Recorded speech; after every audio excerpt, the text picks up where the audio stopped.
we humans do. What's the difference? Pleasure is short-lived. Pleasure is ephemeral. Pleasure is not going to last. Pleasure gives you like a high, but then it finishes. And then you go at the same point, if not lower. And you need another pleasure. And then you get another pleasure, and then it's not satisfying for long.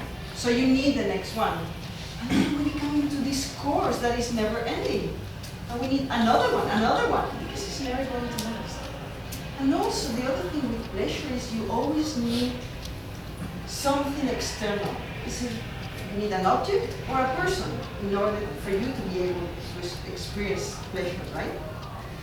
So what if these objects or these people are not with you? You cannot experience the pleasure, right? And then there's another more thing with pleasure is, if you get too much pleasure, then it's really harmful. It's really a lot of discomfort. I'll give you an example. Imagine that you are thirsty, okay? And you get, when you are thirsty, what you want is drink. So you get 1 glass of water. It's great. Second one, perfect. But imagine that you are obliged to drink 10 liters of water. Where is the pleasure? Or imagine that you are very tired, and then you're like, all I want is sleeping. Like you dream with the bed, right? And you're so tired. It's like, please go home, I want to just sleep. Sleeping for the night is great when you are tired, but imagine that you are obliged to sleep for 24 hours. It's becoming a little bit of a discomfort, huh? So this is what happens with pleasure. Too much pleasure is a discomfort. What's happiness? First of all, it doesn't depend on anyone or anything external. It only depends on you. Second of all, it's a certain serenity that kind of falls inside and is stable and is lasting. So do you see the difference between pleasure and happiness and how we get to confuse both very often? Yes, no, maybe. And the third one is thinking more of the happiness, on the happiness of others rather than getting obsessed with our own. In our society, this goes a little bit against what the society recognizes, right, and tells us. Because we are in a society obsessed with individuals, the individual, me. And we think that the whole world is going to turn around our belly button, It's like everything is about me. Everything that happens to me, I take it personally. And it's, I am the one, And then all the rest comes afterwards. And when we get obsessed with ourselves, it's very, very difficult to be happy.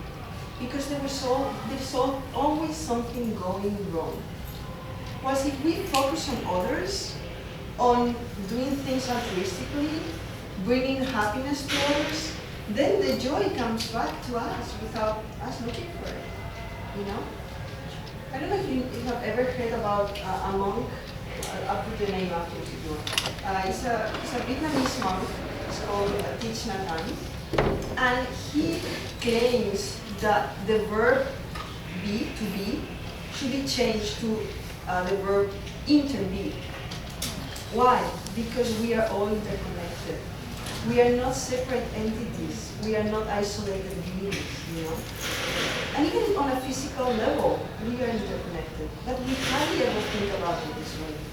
Let me give you an example. Imagine that you are reading a book, right? And you, the book or the notebook, it's just a book. Let's put it this example. For you to read the book, you need the work of the writer, right? You need the work of the publisher that decided to publish the book. You need the person that drives the van, from the printing to the bookseller. You need the work of the bookseller. You need the tree, because otherwise how are we going to get the paper? You need the soil, otherwise the tree will not grow.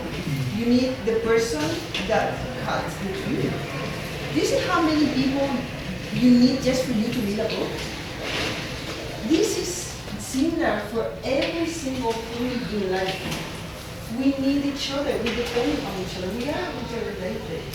So we don't think that way and we think that we are isolated, then we're going to have a great difficulty finding happiness. And I think we should go towards a concept, evolve from independence, which is very much what we seem to be like the main thing in our society, to interdependence. This is a more mature concept. And this interdependence should be at very different levels. You know, the physical level, because you and me separated, we can do less than you and me together. Right? And you and me intellectually separated, we can do less than together, because my concept, my thoughts can be complemented with yours. So we can expand, right? And you and me emotionally separated do less. Why? Because I need someone to love, and I need someone to love me. So you see how the concept expands our richness? Yeah?